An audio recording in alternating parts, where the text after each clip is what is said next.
At 3:30, we got Arkansas, who's 2-1, traveling to Auburn, who's 2-1. Auburn favored by 4 on ESPN. Taylor Green has gone 53 and 94 early on, throwing for 806 yards, 3 touchdowns, 2 interceptions.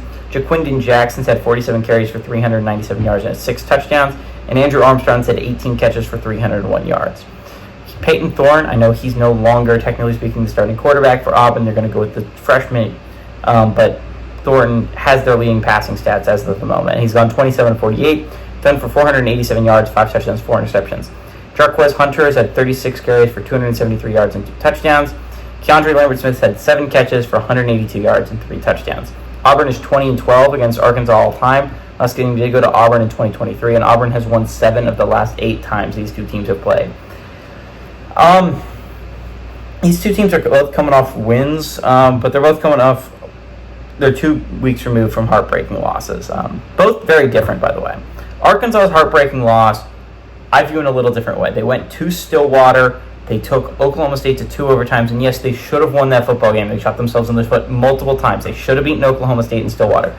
But they were serious. They were underdogs in their games. They weren't necessarily supposed to win that game.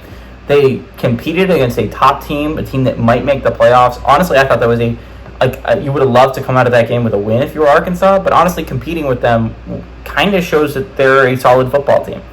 Auburn's a little bit different. 2 weeks ago, they played Cal. And while Cal was 3-0 and they've been playing good football, Auburn was supposed to win that game at home. They were favored by, I think, 13.5 or something like that. I think I picked Cal to cover in that game, but I thought Auburn would outright win. And Cal came in and they beat Auburn. And it was a lot of Peyton Thorne interceptions. They forced, I think, 3 or 4 interceptions in that game, Cal did.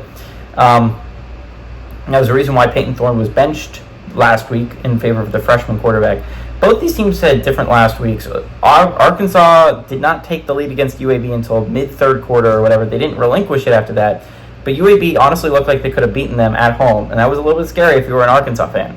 But I think a lot of that was a little bit of a letdown from the week prior, and then a little bit of a look ahead. This Auburn game's big. I understand that Arkansas almost lost UAB, and it wasn't a good look for Arkansas. But I still believe that this Arkansas team is better than a lot of people think they are. I think this Auburn team isn't as good as a lot of people think they are. Hugh Freeze is going to have a solid defense, he is, but I think Sam Pittman has a really good team, decent team built together this year. I think they have a good squad. I think Arkansas is a little bit overlooked in the SEC. I like Arkansas, I do. I think Arkansas is going to go on the road, and I think they pull off the upset against Auburn. Give me the Razorbacks on the road.